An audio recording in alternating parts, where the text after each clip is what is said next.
everyone? My name is Jemiah McKinney, or you can just call me Juice because that is my nickname. Today I have a great episode lined up for you guys. It's one of my best episodes ever, actually, in my opinion. I am talking everything Philadelphia Eagles football with my dear good friend Reagan Griffin Jr., who attends the University of Southern California, aka USC. And Reagan Griffin Jr. is a guy that I have a lot of respect for. You know, he's an aspiring sports journalist and sports analyst / broadcaster that goes to the University of Southern California. He has 2 podcasts called Hoop and Holler, in which he talks about basketball with some of his dear friends. He also has his own podcast called The Reagan Griffin Jr. Show. Be sure to subscribe to that podcast as well. Be sure to also, if you want, you can follow him on Instagram at Reagan_Griffin_II. You can also find him on Twitter. His Twitter is at Reagan D. Griffin. You can find him there. I have a lot of respect for Reagan Griffin. You know, I really love the way he articulates the game of basketball. He's a very good football analyst as well. He's just overall a great analyst as far as just talking sports in general. So I had to bring my good friend Reagan Griffin on the show today to talk some sports. He is a fellow Philadelphia Eagles fan. I'm not an Eagles fan, by the way, but he's a diehard Eagles fan. So we're going to dive into Eagles football. We're going to talk about Carson Wentz. If he's a top 5 quarterback, we're going to talk about the Philadelphia Eagles controversial 2020 NFL draft. We're going to talk about if Donovan McNabb is indeed a Hall of Famer. Should he get voted into the Hall of Fame? We'll discuss that. We'll also talk about the Giants and the Redskins a little bit. I present to you everything Philadelphia Eagles football related with my good friend Reagan Griffin Jr. Hope you guys enjoy. Hey Reagan, how you doing, man? What's going on? Juice. Not much. So just tell people a little about your podcast and we'll get started, man. This should be fun. For sure. So what I do, I actually got a couple podcasts going. I have Hoop and Holler, which is a basketball podcast. I run that with my roommate Eddie and another good friend of mine, Julio Martinez. We all go to University of Southern California, USC. And then I have my personal project, the Reagan Griffin Jr. Show, which is a sports adjacent podcast. I call it sports adjacent because it's not strictly sports focused. I do bring up certain social, political, other things that might surround sports and permeate themselves within sports when it's appropriate. But it's primarily sports focused. So that's something I started actually over this quarantine period. I'm having a lot of fun with it. Definitely go check it out, man. It's on Apple Podcasts, Spotify, YouTube, all the regular platforms. But I have a lot of fun with it.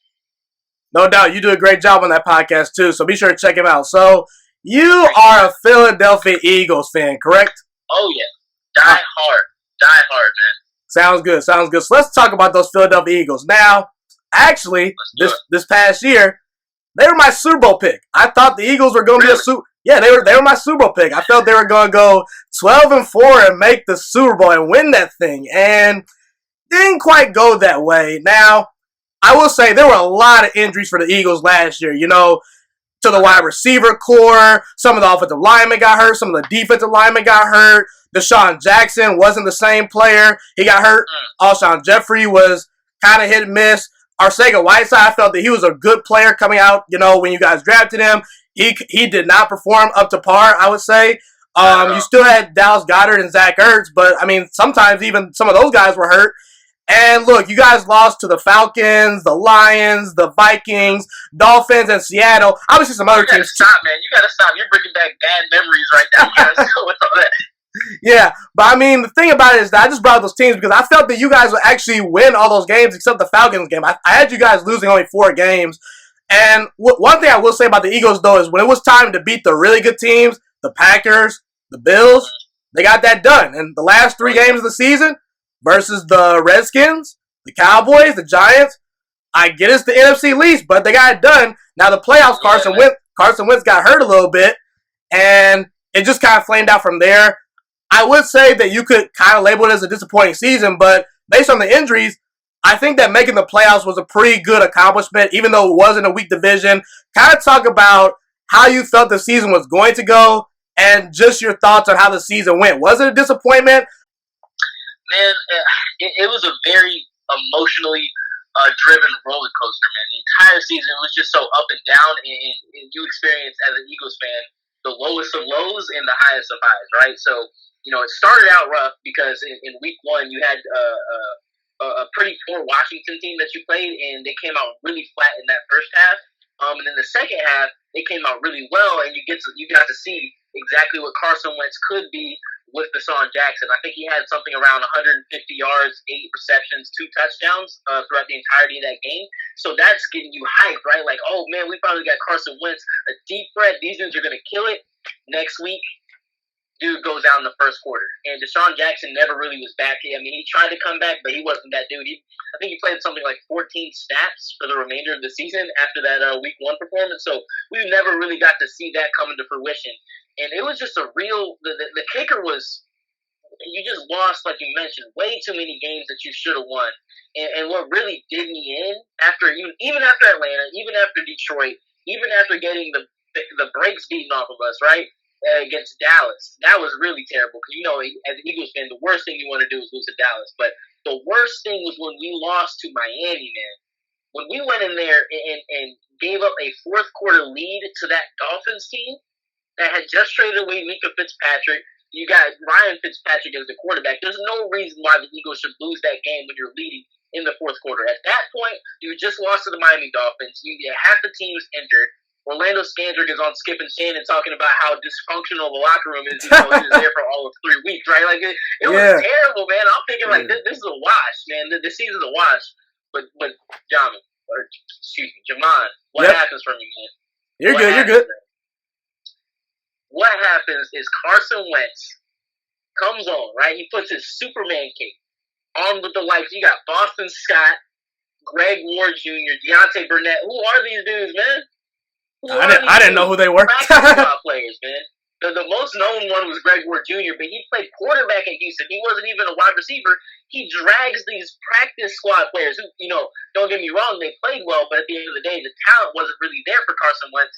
He drags these guys into the playoffs, finishes the season 4-0, right?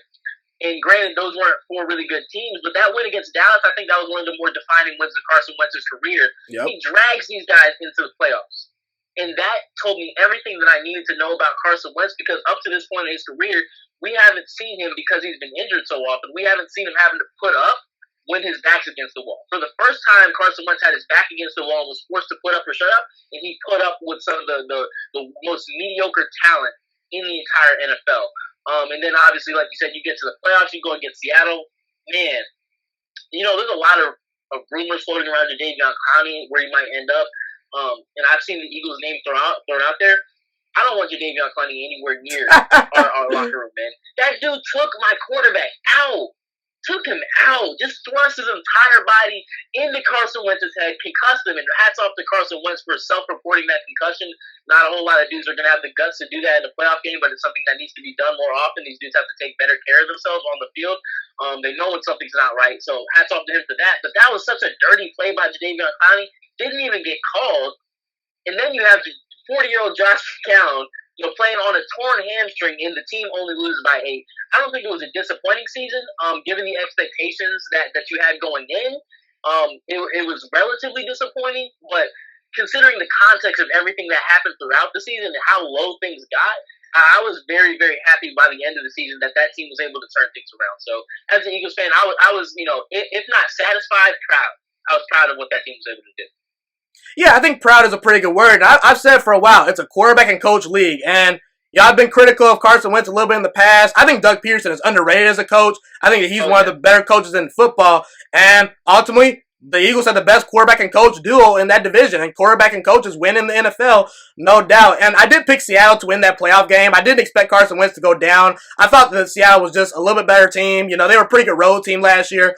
But, again, you know, there were some plays that were there to be made. And maybe Carson Wentz would have had that magic in the playoffs, but we will never know. Now, we're going to find out eventually.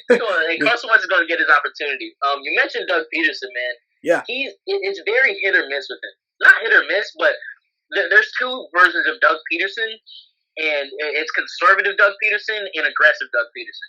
Conservative Doug Peterson is not a good coach at all. When Doug Peterson plays his cards close to his hand and doesn't really take the risk that he normally would, he's not that great of a coach, and I frankly don't like him that way. But when he's aggressive, when he like I won't get colorful with my words on your show, man. But when it's like F it, Doug Peterson, and he has basically nothing to lose at that point. Basically when Carson Wentz is hurt, Nick Foles is your starting quarterback going into the playoffs, or when you're 5-7 and you only got 4 games left to go, and you're playing around with Boston Scott and Greg Ward Jr. That version of Doug Peterson, that dude is elite, because that's when he really gets the balls to go out and try some of these things that he wouldn't normally try, and it works. I wish we'd see that Doug Peterson 24/7, 365, because that Doug Peterson is a easily top 7 NFL coach. I tend to agree. Now, I want to talk about Carson Wentz, and I'm going to, take the, burden for this really quickly, then I'll give you the entire floor. I want to get your thoughts on where Carson Wentz, ranks among quarterbacks in the NFL right now. Now, I think Carson Wentz is one of the best arms in the NFL. He's able to fit the ball into tight windows. The plays he makes off schedule is crazy. And his rookie year, he kind of had, some turnover issues, just a little bit. 14 turnovers his rookie year. But the last 3 seasons, I know he didn't play all 16 games for all those seasons, but 7 interceptions for 3 straight seasons. That's pretty good, job of taking care of the football. So he doesn't turn the football over too much. There's a fumbling issue, but fumbling can be corrected over time. We'll see if that, gets better. But in 2017, I said that guy was arguably the best player in football. I know Tom Brady, played the entire season. He had a great year, but I kind of would have given Carson Wentz the MVP that year. Now, where does he rank among quarterbacks? Go ahead. I said you're talking my language when you said he he should have gotten the MVP that year, because although it was 13 games that he got to play, those were some of the most fantastic 13 games I've seen by a quarterback in my entire time watching football. That dude was absolutely special. He was downright special for not the entirety, but for that season. When you ask me the question, where does he rank in football? Obviously Patrick Mahomes, that's your number one, that's a given. You got Russell Wilson, you got Drew Brees, you got Deshaun Watson, Aaron Rodgers. I'm not going to dispute those. Lamar Jackson. But after you leave that top tier of really, truly elite quarterbacks, I think Carson Wentz brushes that next tier right below. And he's amongst the top of that next tier when you're looking at the Dak Prescotts, the Matt Ryans of the world. He's amongst those guys, but in terms of the talent level, he has the talent level of maybe not the Patrick Mahomes, I won't go that far, but he has the talent level of those top tier elite NFL quarterbacks. He just hasn't put it together on a consistent basis that you'd like to see, so I knock him down to that next tier, maybe not the A tier, but the B plus tier quarterback. So he's definitely a top 10 quarterback in my mind. He's better than Dak Prescott, that's for darn sure. And I definitely put him in probably around 7 or 8 in that range. And I actually agree with you. I was going to say, I got him around 7 or 8. I have Patrick Mahomes, Russell Wilson. I don't think you can really argue too much there. I know Aaron Rodgers is kind of, declined a little bit the past couple years, but Aaron Rodgers at his worst is still among the best quarterbacks in football, and even in a down statistical year, he still won 13 games and got to an NFC title game. And so I got to put Aaron Rodgers over Carson Wentz because of playoff success. Carson Wentz has yet to win a playoff game. Deshaun Watson behind a bad offensive line, bad coaching by Bill O'Brien, not a great run game. He still has thrived. Houston got outgained this past year, so I think Deshaun Watson is a little bit better. He's a better athlete, better runner of the football. I think he's a little bit more clutch. Doesn't have the arm that Wentz has, but I got to give him the edge over Wentz. I think Lamar Jackson is better. I think Tom Brady's better. And then I would kind of have him battling out with Drew Brees for that next spot. I would give the slight edge to Brees. I know he's kind of, flamed out a little bit in the playoffs the last couple of years. I get it. But, throughout the regular season, he's been pretty darn good, playing at MVP level. He was second in MVP voting to Mahomes a couple of years ago. He's playing really well. And just overall, I've seen Drew Brees be more consistent in the playoffs. Carson Wentz, like I said, has yet to accomplish anything in the playoffs, so I got to dock him for that. But yeah, I think he's a borderline elite quarterback. I think that there's about 5, maybe 6 elite guys, and he's in that next tier. He is definitely better than Dak Prescott. I 100% agree. Dallas Cowboys fans, you are kind of delusional. But either way, I got to put him over Dak Prescott. Hey, I'm not mad at the fact that they think Dak Prescott's better right now, because that means they got his head all filled up with all these promises of being an elite quarterback, and now he's asking for elite quarterback money. So they got them a mess down there in Dallas right now, and I'm loving that. They could potentially be the next Rams, man. You overpay for Amari Cooper, have all these big contracts, and Zeke got paid a couple years early. All I'm going to say is, Dallas Cowboys fans, you better hurry up and win that Super Bowl, because if you pay Dak Prescott all that money, he's not making up for all your losses, okay? I'm just saying. That's all I'm saying. But either way, I do have Carson Wentz ranked as, I think, the 8th best quarterback. I think that's fair. I have him ranked around 8, 7. I don't think he's quite top 5, but Carson Wentz is a darn good quarterback. He could definitely crack the top 5 eventually. Now, no doubt. let's get into some of the Eagles' free agency signings. What are your thoughts on some of the free agent signings for the Eagles? You know, you bring in Hargrave, who has 10.5 sacks the last 2 years. Nikel Roby-Coleman is a very underrated signing. His versatility is going to bring great things to that Eagles defense. Darius Slay is a shutdown corner. Not on Jalen Ramsey or Stephon Gilmore's level quite yet, I would say, but he still has some good years left. He's 29 years old. I say he has about 3 or 4 really good productive years left. And again, it's a pretty solid deal. And I think that he can follow around the best corner, and that's something the Eagles have lacked. Marquise Goodwin is going to provide the speed at wide receiver, which is something that the Eagles have lacked at times. I'm going to get to the draft after you kind of give your thoughts on this. But you also lost Jason Peters. You lost Malcolm Jenkins, lost Ronald Darby, and the wild wide receiver in Nelson Aguilar, who some days looks like he's really good, but some days, man, I just don't know what he's doing. But what are your thoughts on the free agent signings? So it's not the splash that you would have hoped for. Obviously, every NFL fan, they're looking at it from an entertainment perspective. So you want to see your team go out and land all of the big guys. But that's not necessarily going to be realistic. And I think what Howie Roseman accomplished this offseason was very functionally sound in terms of free agent pool. Like you mentioned, Hargrave, that's the other guy. They really emphasized a strong defensive line. And they kind of, not to say they do away with the secondary in Philly, but they don't put as much of an emphasis on actually covering guys as much as they do is, making sure the quarterback is uncomfortable and doesn't have a whole lot of time to operate with. That's the system that really got them to the Super Bowl.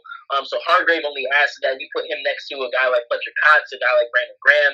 You got some pretty solid pieces returning there, Derek Barnett. So I think you're putting together a really good D-line. I like the Roby-Coleman signing. I think that you can easily plug him right in. He's one of the better slot corners in the NFL. It kind of feels like the team has a little bit of a backlog at the defensive back position. They've alleviated it a little bit by saying they're going to move Jalen Mills to safety and try him out there. But it's still you got Darius Slay is obviously the number one, but after him you have Vontae Maddox. You got Roby-Coleman. You have a lot of dudes that are kind of mid-tier, but none of them have really stood out as separating themselves as starters.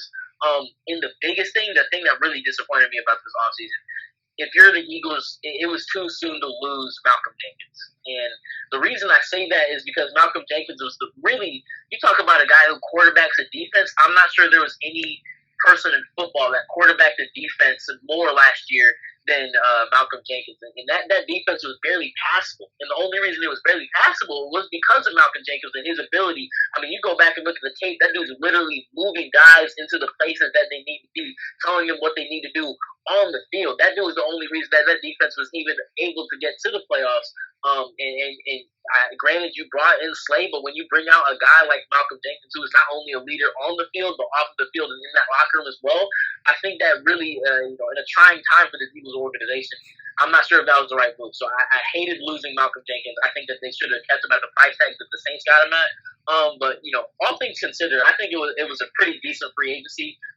Just the biggest thing that I can't really get my hat off of is losing Malcolm Jenkins. I hated that. Yeah, I understand that, and I do agree that Jim Schwartz, the defensive coordinator, really emphasizes getting after the quarterback. He likes to blitz a lot. Secondary is not always a priority, so he loves his defensive linemen. He loves those defensive ends, the pass rushers, so the more the merrier, I would say. You agree? No doubt. Oh, no doubt. And it's not even necessarily because he blitzed a lot last year out of necessity. But in an ideal world, Jim Schwartz isn't blitzing a whole lot, and he really would like to have those 4 guys up front be able to get to the quarterback without having to blitz as much, so he can send as many guys as possible into coverage. But that wasn't able to be accomplished last year, whether you want to chalk it up to injuries or guys getting older or what have you. He had to blitz because he wanted to get to the quarterback because he knew his secondary couldn't hold up. But in an ideal world, he would like to get to the quarterback with just the 4 guys up front, and I think that's why we saw the Hargrave signing. I totally agree. Now let's get to the draft. Now, let's talk about the obvious crazy pick, Jalen Hurts to the Philadelphia Eagles. I'm going to go first on this. Now, I don't know if I'm wrong here, but I think the Eagles fans had a lot of pushback with that pick. And I think I'm on an island. I like the Jalen Hurts pick. And I will tell you why I like the Jalen Hurts pick. Okay, first of all, the Eagles need a backup quarterback. Okay, I think that you can kind of agree with that, right? Yes. Okay, so you got a backup quarterback. Now, personally, as far as how I felt about Jalen Hurts as a prospect, I felt that he was right behind Jacob Eason. I felt Jacob Eason was the fifth best quarterback in this draft, and Jalen Hurts was right behind him. And you could say, well, we maybe could have got Jalen Hurts in a later round, and maybe that would have been the case. But when you're talking about quarterbacks, if you want a guy, a specific person, and Jalen Hurts provides a specific skill set to the Eagles, you can't wait around for that guy. We saw last year, Daniel Jones. People said that Dave Gettleman reached for him at number 6. He probably did, but there were some other teams that were kind of interested. Miami, Denver, Washington even. Jay Gruden actually wanted to draft him, okay? So when you're talking about quarterbacks, you have to go get your guys. That's one thing. Also, I think Jalen Hurts is going to contribute to the Philadelphia Eagles offense next year. And I think that Howie Roseman realized, okay, we need a backup quarterback because Carson Wentz, whether you want to slice or not, in the playoffs, he's been there once and gotten hurt. In the last couple of years, he has not been able to play in the playoffs. So I think that Jalen Hurts is going to contribute to the Eagles offense in some run packages, some 2 quarterback sets. He's going to run some RPOs. Imagine Jalen Hurts on that field because he's a dual threat quarterback. He can run the football. He can pass the football. He's a better passer than people give him credit for. Imagine Jalen Reagor, Deshaun Jackson, Marquise Goodwin on the same field with Jalen Hurts. That's a lot of speed for you to account for. So I think that the Eagles can provide a lot of mismatches in the red zone. That could be something to be desired. So I don't really understand why Eagles fans are pushing back on the Jalen Hurts pick, and I want to know what your thoughts are on the Jalen Hurts pick, and if I'm crazy by being on an island saying, yeah, this was actually a great pick by Howie Roseman. I like the pick. Man, I wholeheartedly disagree with you. And let me preface this by saying Jalen Hurts is a Philadelphia Eagle now, and therefore he has my full support. However, it just didn't make any sense. I agree with you that the Eagles need, at least given Carson Wentz's history, you have to have a backup quarterback that's capable of coming in and taking the helm should Carson Wentz get injured, but it can't be a rookie. Because rookie quarterbacks tend not to be ready, and I think Jalen Hurts is one of them that, they don't tend to be ready the second that they get into the NFL. So he's a guy that's going to need at least 2 to 3 years of grooming before he's prepared to be the starting quarterback of an NFL team. So now you're telling me that, essentially you spent a second-round pick on a backup quarterback who's not ready to be a backup quarterback right now. So, the whole notion that you could use Jalen Hurts in some of these 2 quarterback sets, I agree with you. I think there's some potential for that to be used. However, I think we overstated a bit when we think, he could be a Taysom Hill-esque player. Taysom Hill is a really, really special athlete. I think that's what a lot of people miss about him, that there's a 4-4 caliber player. And as good of an athlete as Jalen Hurts is, he's not, the speed demon, the threat with the ball that I think Taysom Hill has proven himself to be, albeit I think he's a better thrower of the football. I just have my drawbacks on it. I think that was not the pick to go. In the second round especially. If you feel like you need to go get a quarterback, maybe do it in the 3rd or 4th ladder rounds. But Jalen Hurts, you have a quarterback already in the building. He needs help at the receiver position. Granted, you went and got Jalen Reagor, a pick that I wasn't a fan with to begin with. Denzel Mims, who I think was one of the top receivers in the draft. I had Denzel Mims as my 4th rated wide receiver this year. Dude is still on the board at that pick. That's what I was crossing my fingers for.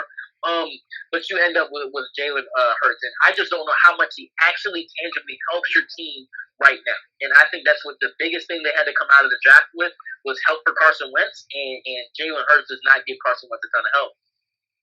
Yeah, I kind of totally understand what you're saying right there. I did not really think about the whole, thought process of him being actually ready to go if Carson Wentz gets hurt. I do think that Jalen Hurts is a very good leader. There's nothing wrong with bringing him in your building. I think that he's going to grasp a playbook as well as he can. But at the same time, you want to know when is he going to be ready? Is he going to be ready? The one thing I will say about Jalen Hurts is that he can run around a little bit. So he doesn't need to know the full playbook, I don't think, to make some plays if he's thrusted into potentially starting, because what Deshaun Watson and Lamar Jackson, these mobile quarterbacks, have been able to do coming into the NFL is, listen, they don't know the whole playbook. They don't know all these NFL schemes. From college to the NFL, it's light and day, okay? That's one thing, okay? Second of all, I have to disagree with you on Deshaun Watson. I will say in Lamar Jackson's case, it's a bit of a simplified playbook, but for Deshaun Watson, I'd say it's a pretty intricate thing going on there. But I agree with your point. Go on. Yeah. I think Deshaun Watson was the slam dunk best quarterback in that draft. Obviously, Patrick Mahomes has taken over, that throne, but he was the safest pick in my opinion. I don't know what the Chicago Bears were doing, but either way, what a mobile quarterback allows you to do is it allows them. They are able to make plays while still learning the offense. So I think that Jalen Hurts can at least make some plays if need be, if he's thrust into that role. And again, it's just one of those tricky things where Howie Roseman, I think, really wanted Jalen Hurts. And again, when you're looking at quarterbacks, you just don't know where these guys are gonna go. And Jalen Hurts, compared to Jacob Eason is more of a pocket passer. So there will be some teams that probably would look to use Jalen Hurts' legs more so than Jacob Eason's arm, because Jacob Eason, he's not running off schedule and making plays, through the RPO game, running the football, things like that. But again, I understand the pushback of Eagles fans. I just wholeheartedly disagree. And when Jalen Hurts is making plays out there for you guys, just know I told you so. Now, I want to get to Jalen Reagor. By all means, excuse me for cutting me off, but by all means, if the dude that goes out there and he's a dude and he's a ball player, and I'm not going to be bad at the fact. Like I said, now that he's a Philadelphia Eagles, he has my whole hearted support. I hope the very best for him, but I just have my questions regarding it. Yeah, now let's get to Jalen Reagor. I was not a huge fan of the Jalen Reagor pick. I believe I gave it a C when I evaluated as far as my video goes of first round grades. And I like Jalen Reagor as a prospect. I do. I think that he has talent. He has really good speed. I know that he had the low 40 time at the combine, and then he kind of said that I ran a 4.2. I'm not so sure if he ran 4.2 because you don't go from a 4.47 to a 4.2. I talked about that on my podcast. Ain't no way in hell that dude ran a 4.2. And it's fine. It's fine. I mean, if he's a 4.3 guy or a 4.4 guy, I can't imagine that he's a 4.5 guy. I think that was a bit of a slow time for him. Yeah. But ain't no way you drop that much time from your 40 in a matter of weeks. We all got to cap a little bit now and then. It's all right. Can't knock it. Yeah, but either way, I wholeheartedly agree with you about the Denzel Mims, wide receiver out of Baylor. I think that he was a stud. I believe I had him as my third or fourth wide receiver. I can't remember, but either way, I definitely felt he was worthy of a first round pick. The Jets just stole him. Oh my gosh, Sam Darnold got a great target right there. But yeah, I would have went Denzel Mims or Justin Jefferson. I felt they fit in perfectly with the Eagles' offense, and with aging players like Alshon Jeffrey and Deshaun Jackson, they can still be productive when healthy. But at some point, I think the Eagles need to find a true number one wide receiver. I just don't think Jalen Reagor will ever be that guy. I was hoping my Packers drafted him because I think that he's a perfect complement to Devontae Adams and Devin Funchess as the third or second option, but as a number one option, I don't know. But I think what Howie Roseman valued was speed. The Eagles at times struggled when Deshaun Jackson went down to vertically threat the opposing defense. They didn't have anyone that really could take the top off a defense. So I understand the pick. I think that he was underutilized at TCU. I think that they used him in the wrong ways. I think that he is more versatile than people give him credit for, but I wouldn't have went that route. Let's talk about some of the other picks. Obviously you drafted 2 Auburn offensive linemen that I kind of like. I think they're underrated, especially where you got them. I like this. The safety you guys drafted out of Clemson is escaping me right now. Forget his name, but I think that's a solid pickup. Kavon Wallace. Yes. So talk about some of the other draft picks that you think were pretty good. The John Hightower pick, I think that's his name, John Hightower, right? Yeah. Yeah, I think that he's a pretty good player. So we'll see if he can contribute. But what are your thoughts on some of the other draft picks not named Jalen Reagor or, Jalen Hurts? And do you think the Eagles are a loser in the draft or a winner? I think you're probably going to go loser. I think they're a loser as well. Yeah, I definitely think they're a loser. There are some guys who have some potential. You brought up Kavon Wallace. I think he comes from a championship program and he shows a lot of stuff on the field and on his tape. He actually was trailing Justin Jefferson throughout that when Clemson played LSU in the title game, albeit the team wasn't all that successful. He definitely shows some stuff at the safety position. I think he's going to be a guy that at the very least can come in and contribute on special teams this season, and he projects to be a starter in the future. So I think that was a pretty good pickup. The linebacker that we got in the third round, his name eludes me, but he actually, funny story, a buddy of mine runs for the track team in USC. And he actually raced the dude in the 100. So that linebacker has some real world-class track speed. I think he ran like a low 10-second 100-meter dash, which is ridiculous to think about for somebody of that size.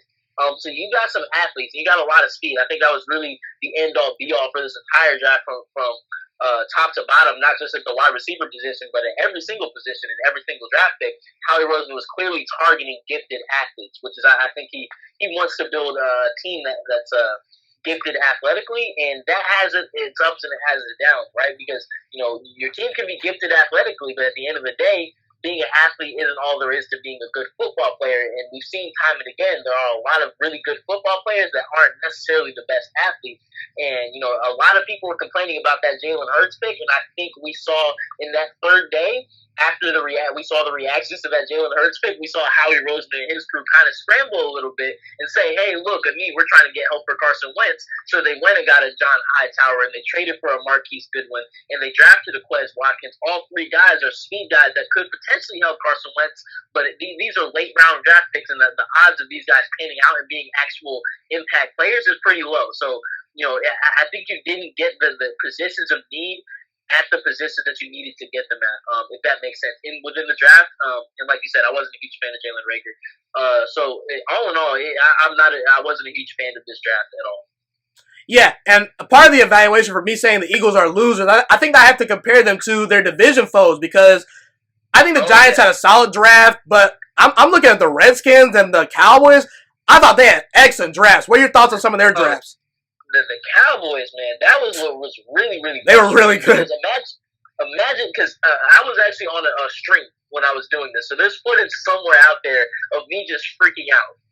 Because as an Eagles fan, I'm watching CeeDee Lamb drop 13, 14, 15, 16. I'm like, yo, CeeDee Lamb is dropping, and none of these teams need wide receivers. And then they get to the Cowboys.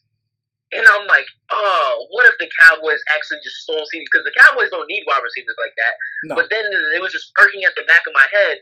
What if they just stole CeeDee Lamb because they know Philly needs wide receivers and they know how talented CeeDee Lamb can be? What if they just did it for the heck of it? And then you see Jerry Jones's face plastered on the screen, and he has this conniving grin. He just did something maniacal. He gets off the phone, he's smiling, he's looking at the people around him. He can just hear the evil laughter coming from his eyes. I'm like, oh God, they just did it. And then CeeDee Lamb to the Dallas Cowboys, that crushed me, man. That absolutely crushed me. So when that happened, I just knew the whole draft was going to be an L for the Eagles if that was the tone that we were setting going in. For the life of me, I don't understand why Howie Roseman didn't jump them to go get that dude. If they like CeeDee Lamb and they because throughout the entire process, you heard that the Eagles, they were fans of CeeDee Lamb. They wanted to target CeeDee Lamb. Why stand pat where you were at 21? When you can have a chance to trade up to, it would only taken about a trade up of 5 picks, and if you're telling me you lose a third round in the next draft, do that by all means for a guy like CeeDee Lamb. So for the life of me, I don't understand why they did that and allowed the not only do you not get CeeDee Lamb, but now you have to play him twice a year in addition to Amari Cooper and Michael Gallup and Ezekiel Elliott and that great offensive line that Dallas has. So yeah, that was very frustrating. Dallas also got the corner out of Alabama, Traylon Diggs. I think he projects to be a pretty decent player. So yeah, it was frustrating to see how good of a draft that Dallas had relative to what the Eagles were doing. I agree. I actually predicted the Eagles were going to trade up to get someone like a Jerry Jeudy or a CeeDee Lamb. Jerry Jeudy fell to 15 to the Broncos. That was a great pick. So If you're an Eagles fan, you kind of have to be disappointed. But again, I think the Eagles are going to be pretty good this year regardless. So that brings me to my next point. I think the Eagles are going to win the NFC East once again. They have a great quarterback-coach duo. I've said in the past, quarterbacks and coaches win in the NFL, and they have a great duo as far as Doug Peterson and Carson Wentz. They've at least made an effort to improve the wide receiver core in the secondary. I don't think that it will be as bad as it was this past year, especially considering the injuries. And look, the Giants and the Redskins, they are rebuilding teams. So there's 2 rebuilding teams in your division. So all you really have to worry about is Dallas. And I think Dallas is good as far as talent goes, but they were talented last year. And again, new head coach Mike McCarthy, we're going to really see if he's about that life after, not having Aaron Rodgers by his side. And look, Dak Prescott's a solid quarterback, but after this past year, I don't trust him. I don't. So what I want to do is I want to see what your best and worst case scenario is for the Eagles as far as the record goes next year. And then we'll kind of give a record prediction. I think the Eagles at worst can go 9-7, similar to last year. But I think at best, if Carson Wentz really pans out this year and has a season like he had in 2017, I think you guys can actually win 12 games. I think that the schedule is tough, but if Carson Wentz is really good and about that life, he can win 12 games. Now, really quick, I'm just going to go over the wins and losses that I have projected. Again, I could change my mind down the road. I will project the NFL teams' records in July. The first day of July, I will have a team preview out, and I will do all 32 teams on this podcast. The first 4 games of the season, I have the Eagles going 2-2. Losses at Washington, win versus the Rams, win versus the Bengals. Time out. I knew you were going to say something. Washington? Yes, I will say, I'm going to get to Washington in a little bit, but I think Washington's going to be better. That defensive line is great. Chase Young, I think Dwayne Haskins is going to be a better quarterback this year. And I know that have opened up at Washington for the past 2 or 3 years, and they haven't lost one time, man. Guess what? This is gonna be the one time they do it. But either way, I think you go 2-2 in the first 4 games. Now at Steelers, Ravens, Giants, Cowboys. I have you winning 3 of those 4 games. I have a loss to the Cowboys at home simply because I think you're a better team. But I think that after the way you guys beat them in Philadelphia, they're gonna come out and they're gonna say, "Hey, we're going to prove a point." In Dallas, I think they at least split with you guys this year. But I think you win at Pittsburgh. I think you beat Baltimore because you get them at home. And the Giants, they're the Giants. Then you got a bye week. At Giants, I think that's a win. At Cleveland is a loss. They have a very talented team. I think that Cleveland's going to be better this year. Seattle's a win. At Green Bay, I'm going to give that a loss. You guys won there last year. But I do think that it was more of a desperation game for the Eagles because if the Eagles lost that game last year, they would have fallen to 1-3. It was more so about the Eagles' urgency, more so than them being actually, I think, a better team last year than Green Bay. So I have you losing that game because it's at Green Bay. New Orleans is a win. I think at Arizona is a loss because it's a sleeper game. But then at Dallas, you're going to win that game. And then versus Washington, you'll beat them after they embarrassed you in week 1. Maybe not embarrassed, but it'll be a close win. Either way, I have the Eagles actually going 10-6. I think they're better than that record as far as talent-wise, but that schedule is very tough, especially the latter part of that schedule. So you can pull up the schedule if you want. How many wins do you think the Eagles are going to get next year? It's funny because I actually went through and I did the schedule the same as you. I ended up with 10-6, but I ended up with a little bit different. I don't know how in the world you think we're going to lose to the Redskins week 1, but I can. If that happens, it's a division game, man. Jamon, if that happens, I will come back on your podcast. Oh boy. We can have a discussion about that if and when it happens. But I can personally guarantee that the Eagles don't lose week 1. Well, you guys almost lost to Washington in week 16, and you barely won in week 1 when Case Keenum was playing. So very true, very true. But those were two Eagles teams. The first one in week 1, that was a lackadaisical Eagles team that really came out and dominated the second half, but played very poorly in the second half. And that last Eagles team, that was its team on pretty much its last legs. That was the Carson Wentz and the Munchkins going out there against the Washington Redskins. So I'm not sure how much I'm going to take away from that. But I do have them beating the Redskins week 1. I have them beating the Rams week 2, and I have them beating the Bengals week 3. So that's starting out the season 3-0. However, I do have them going 3 back-to-back losses against the 49ers, the Steelers, and the Ravens. And the reason I had them losing to the Steelers, that was the one that I was really hanging my head on, and I wasn't sure whether or not they'd lose that game. But it's a home game for Pittsburgh, and granted, they're close in proximity, but obviously there's going to be more Pittsburgh fans in that stadium than there are going to be Eagles fans. And I just think Pittsburgh is a really underrated team. That offense struggled last year because you had the injury and you had Mason Rudolph. And you didn't have a whole lot going for you on the offense, but that defense was so good, and it almost carried them to the playoffs last year. They were that close to making it, just pretty much on the back of T.J. Watt and Minkah Fitzpatrick and the talent of that defense. I think they're only going to build on that this year. My guy Juju Smith-Schuster. Mike Tomlin's a great coach. He does not get enough credit, man. He's a great coach. He's a very, very good coach. I think that team's only going to go up from here. So I do have them losing 3 straight, putting them at 3-3. Then you have the Giants. That's a W. We're not losing to the Giants. And you have the Cowboys. It's almost a rule of thumb at this point. I always have the Eagles and the Cowboys splitting it. No matter how good the Eagles are, no matter how bad the Cowboys are, or vice versa, almost every year they split that series. So I'm going to stick to that. I think they split it again. In this case, they get the win when they're at home. I have them racking off 4 straight wins against the Giants, the Cowboys, the Giants again, and then the Browns. And the reason I have them beating the Browns is just because I'm not sure if that Browns defense is where it needs to be. The offense, I do think it's going to be better. Stefanski's going to bring that system that he had in Minnesota. I think it's going to work very well, limiting exactly how much the quarterback has to do and relying really upon the talents of Nick Chubb to really propel the running game and making the offense a little bit more simplistic. I'm just not sure if that defense, you have Myles Garrett, but I'm not sure if everyone, holistically that unit's not exactly where it needs to be yet. So I have them rattling off 4 straight wins, and then I have them losing to Seattle. For some reason, the Eagles just can't get past the hump of Seattle, man. Every time they play, they end up taking an L. I think this is the year, man. I think this is the year they finally beat Seattle. But go ahead. Man, that would be music to my ears. I would love to see that, but it's just Russell Wilson is a handful for any team, and particularly this Eagles team, right? Because what's the foundation of the Eagles defense? Get to the quarterback, make it difficult on him. But what's the foundation of Russell Wilson's game? You can get that to me. Matter of fact, we'll construct our offensive line so it's pretty much easy for you to get to Russell Wilson. But no matter what you do, I'm always going to be able to extend the play. And, if you extend that play against that Eagles secondary, you're going to go up and down the field on them all day long because the corners, you got Darius Slay now, but that other dude's not going to hold up.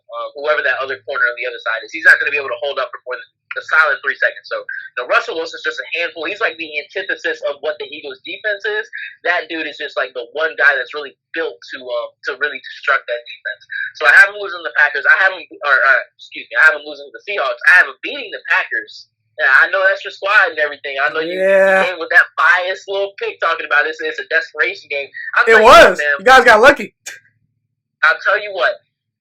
I sense a feeling of there's going to be something amiss in Green Bay this season. And potentially. I don't think we're winning 13 games again. I don't think so. Oh, no. Yeah, no, I don't think so either. Aaron Rodgers has shown himself to be somewhat of an egotistical individual, right? And the team did not go out and do him any favors this offseason. Nope. What the team did is they went and they got his replacement. And, whether he'll say it publicly or not, I know for an absolute fact that has to irk him. I mean, he said something along the lines of, I would have wished I wasn't thrilled with that pick, but I understand that the organization thinking the future. Can you blame him? Can you blame him? I can't blame him at all. I can't blame him at all. Devontae Adams is great, but when it starts and stops with him, it's going to be hard on you as a quarterback to really get anything done. So I think it's just going to, Aaron Rodgers, his foot's already kind of out of the door there in Green Bay. I think it's going to get, a little bit ugly for him. I think something's going to blow up in their face kind of in the middle of the season. We get you guys on the back end of the season. I think that's when you guys are really going to be on the dip. So yeah, listen, Philadelphia is the type of team that really gives us problems. The really good defensive line that can punch in the face, in the mouth, I should say. Miles Sanders is dynamic. Jordan Howard killed us last year. And now you got a number one quarterback to, help out and, at least sort of limit Devontae Adams. So I could see my Packers losing that game, but I think that they're going to get a W. I think that Aaron Rodgers at home gets a W, a close one versus Carson Wentz. Go ahead. Gotcha. So I have them losing to the Saints. That's going to be, the Saints are always good. Then I have them beating the Cardinals, losing to the Cowboys because he split the series, and then finishing out the season, beating the Redskins. So I do have them at 10-6. I don't have them winning the division. As much as I hate to say it, I do think that Dallas is going to be really good. They have to, assuming, it's contingent upon bringing either Dak into the fold and getting that contract situation, or getting a quarterback, of the caliber of maybe a Cam Newton or maybe Andy Dalton steps up to be the guy that he once was when that Cincinnati team was rolling. But whoever that quarterback is, if that quarterback is at least able to hold down the fort and not screw things up and not fumble the bag, that team I think is going to be really, really good. There's just so much talent across the board at every single position over there in Dallas. So I do think that they're going to be a pretty good team. So I don't have them winning the division. I do have them make the playoffs. 10-6 is usually good enough to get you a wild card. So I do think, all bets are off when the Eagles get to the playoffs. As long as you get to the dance, Doug Peterson usually has something up his sleeve. So who knows, man? But I do have them going 10-6 and making the playoffs. I definitely could see Dallas winning that division because they are, I think, more talented than Philadelphia, just a little bit, slightly.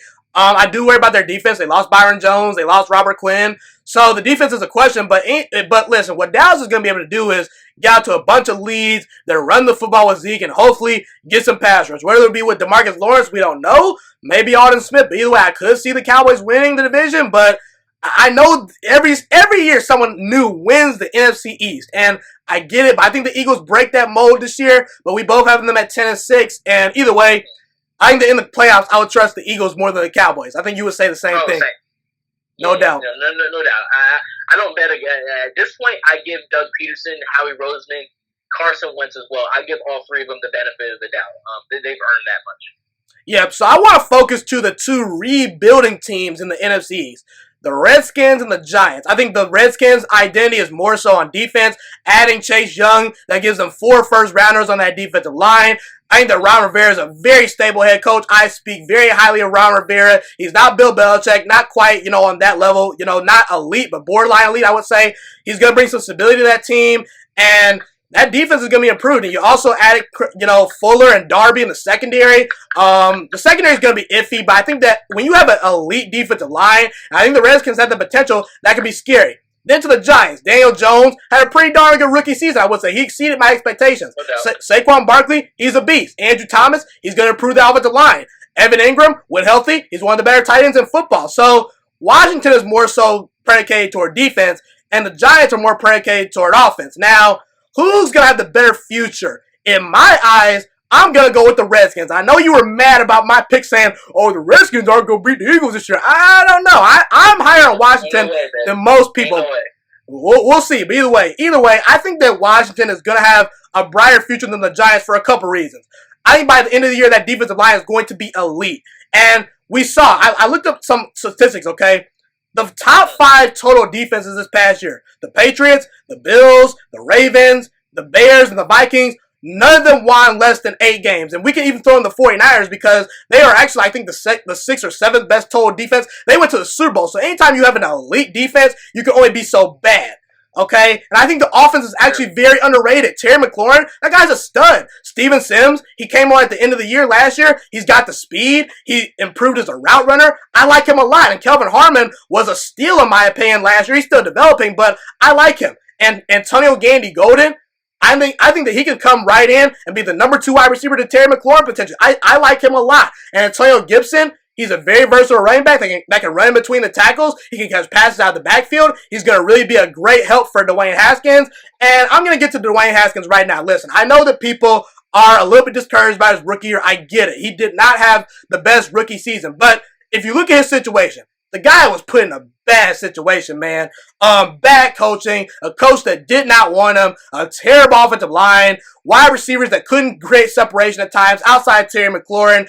And you have to realize, Dwayne Haskins played 1 year of college football at Ohio State. Usually you like to get around about 20 to about 25 college starts for me to say that, yeah, that guy's NFL ready. Haskins has the talent, but just is a little bit raw. So out of all the bad things that went this past year, he got better as the season went on. The last 3 games, 5 touchdowns, 1 interception, the best pass rating in football behind Drew Brees the last 3 games of the season. So I said when Dwayne Haskins got drafted, the guy has the arm talent, the swagger, the accuracy, and the mental makeup to turn that Washington Redskins team around. And now that he has a stable coach in Ron Rivera, I believe Dwayne Haskins is going to be a star eventually. I think that he can develop into a top 10 quarterback. He's got the arm talent. He's slimmed down a little bit. He's not the most mobile guy, but I think he's more like Big Ben Roethlisberger, where he's going to slide in the pocket, move around, evade sacks at times. So I think that he's mobile enough.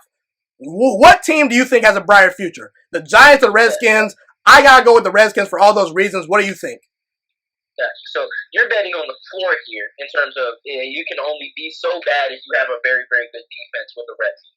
I see your point, but I'm going to say I'm going to bet on the ceiling in terms of, yeah, you can only be so bad if you have a very good defense, but if you have a really, really, really good offense, like I think the Giants could, there's a very, very high limits of what you can accomplish. And I think, like you said, Daniel Jones showed a lot of stuff to me last year that I didn't even think that he had. I thought Daniel Jones was not going to be all that good. I wasn't sure if he was going to be the future franchise quarterback for the Giants, but he came out and he proved a lot of what I thought about him wrong.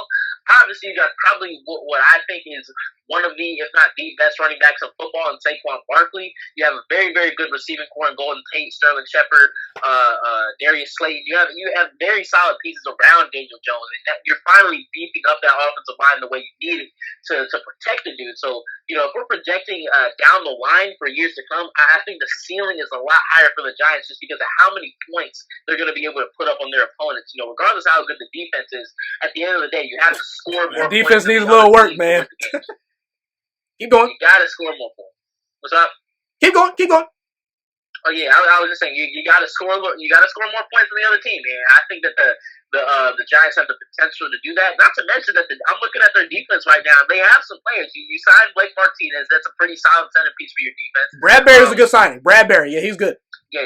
I definitely like James Bradbury. He's a guy that he showed some stuff. I really like Jabril Peppers. I think given time, underrated. We saw what Landon Collins was able to do within that scheme that the Giants play. I think Jabril Peppers can accomplish similar stuff. I think Cleveland wasn't exactly the right place to groom that sort of talent, but the Giants have some capabilities in terms of improving him and developing him and making him into the player that I think he should be. You got Leonard Williams. Some people might label him as a bust. I wouldn't call it. He's kind of that middle tier in between a bust and a good pick because he's not everything that people thought he would be. But he's still not a bad player by any stretch of the word. You combine him with Dalvin Tomlinson and Dexter Lawrence on that defensive line. That's a very, very formidable front.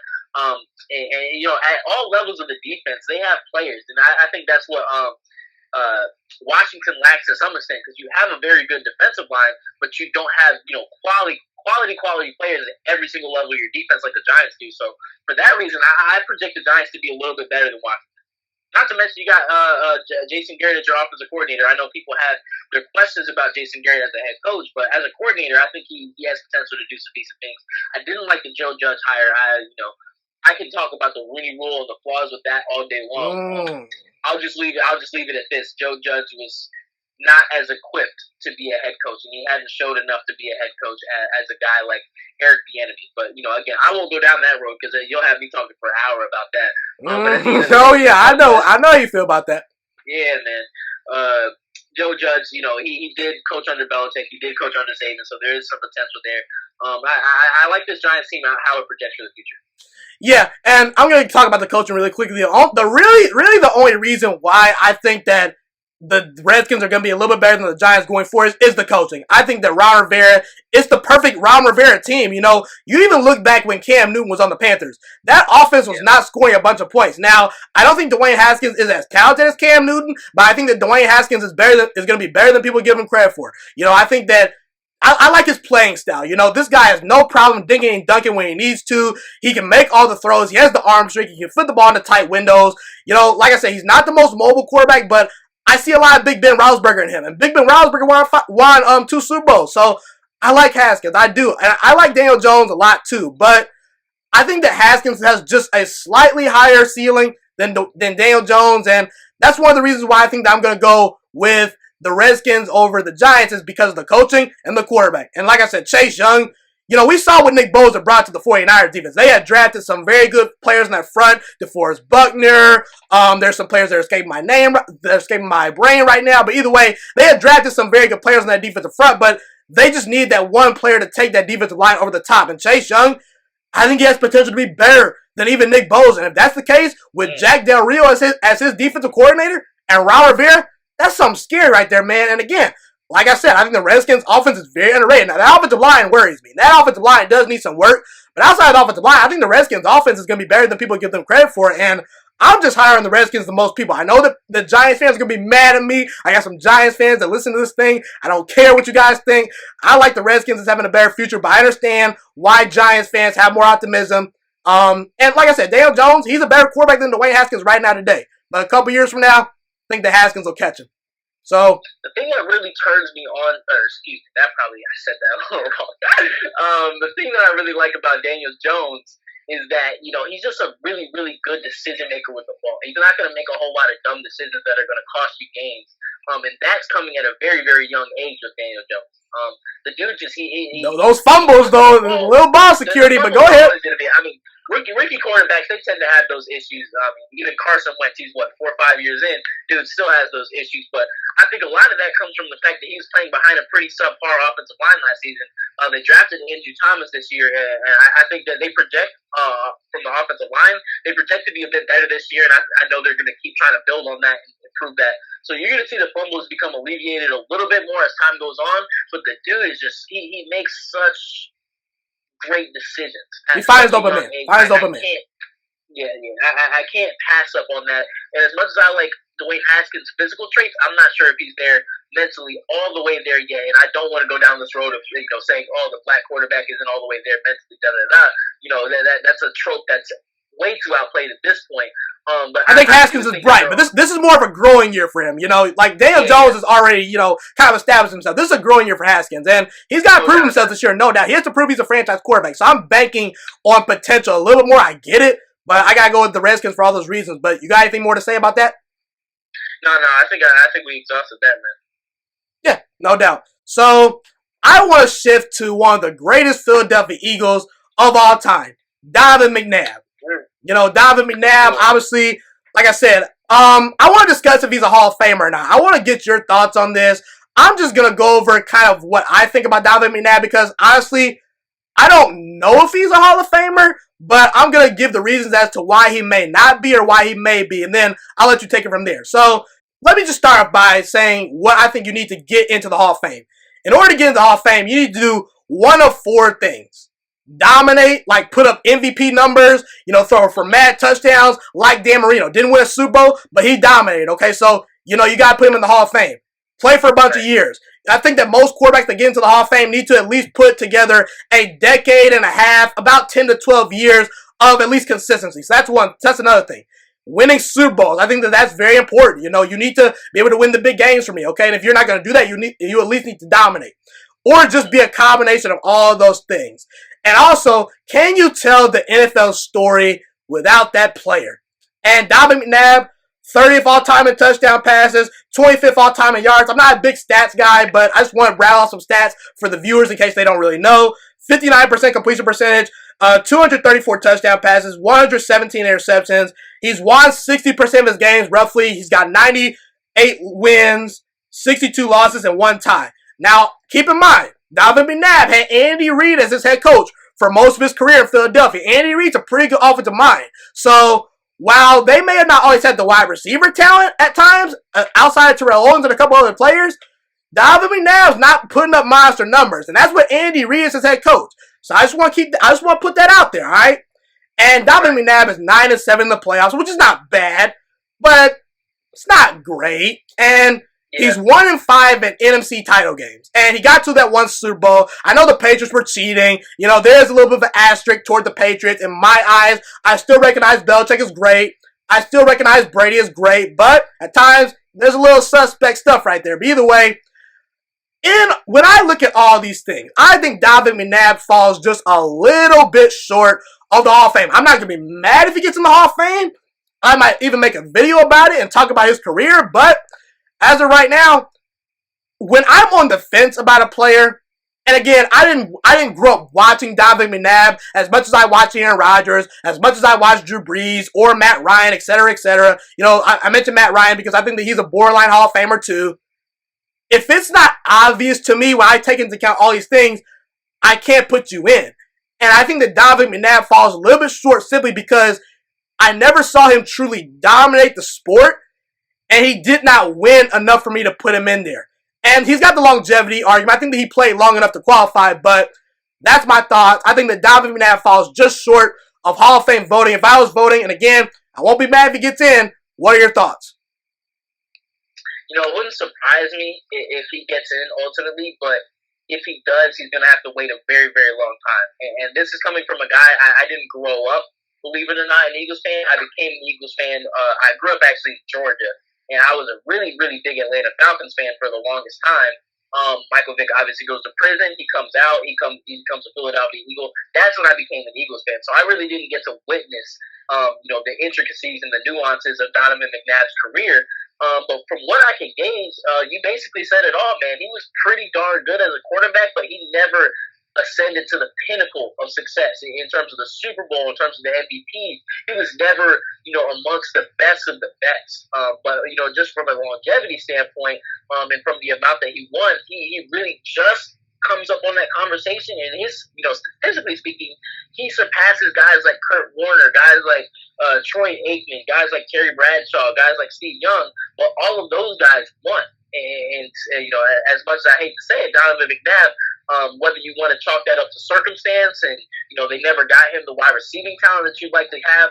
He really only had one good wide receiver throughout his entire career, T.O., and that was the year that they actually went to the doggone Super Bowl. But, at the end of the day, I can only hold you as a football player to what I saw from you on the field, whether it was a product of circumstances or not. The results were what the results were.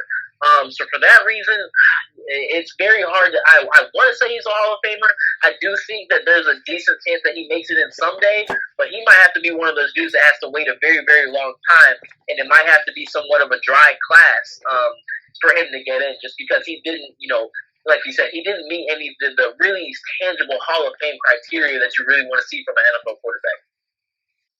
No doubt, 100%. And we're going to wrap things up, man. I appreciate you for coming on. This was great talking to you. It's a pleasure, man. Yeah, no doubt. You're doing great things. Be sure to subscribe to my guy Reagan Griffin Jr.'s podcast, The Reagan Griffin Jr. Show. Be sure to check him out on Hoop and Holler podcast. Just type in Hoop and Holler to podcasting platforms. You'll find them via Square One Media. He does a lot of good things. Man, I appreciate you for coming on. This was fun. This was a lot of fun, man. You're going to have to come on my jump one of these days. Oh, no doubt. I'd be down to do that anytime, man. No doubt. Just hit me up. For sure. Thank you so much for watching this video today. Please also note that the Juiciest Sports Podcast is not just a YouTube channel. It is available on all podcasting platforms, including Spotify, Google Podcasts, iTunes, and Apple Podcasts. Also, if you enjoyed this video, be sure to like, comment, subscribe, and share this content with all your friends. This podcast is my favorite thing in the entire world right now. It is my passion. And I want more people to listen to this podcast. I really want this podcast to grow. Also, a fun fact about me is that I want to go into the sports broadcasting and media world once I graduate from the University of Toledo, a college in Northern Ohio. I currently am a freshman there right now. I am looking to become one of the next great sports broadcasters and analysts out in the world. And I potentially would like to start my own network if this podcast really truly grows. Or if I fall short of that goal, I would love to work for a big time network like ESPN or Fox Sports 1. I am open to all networks. So if you believe in my dreams and you see or hear my passion through the screen, be sure to tell all your friends about the Juiciest Sports Podcast. Stay motivated, you guys. Have a God bless day, and I'm out.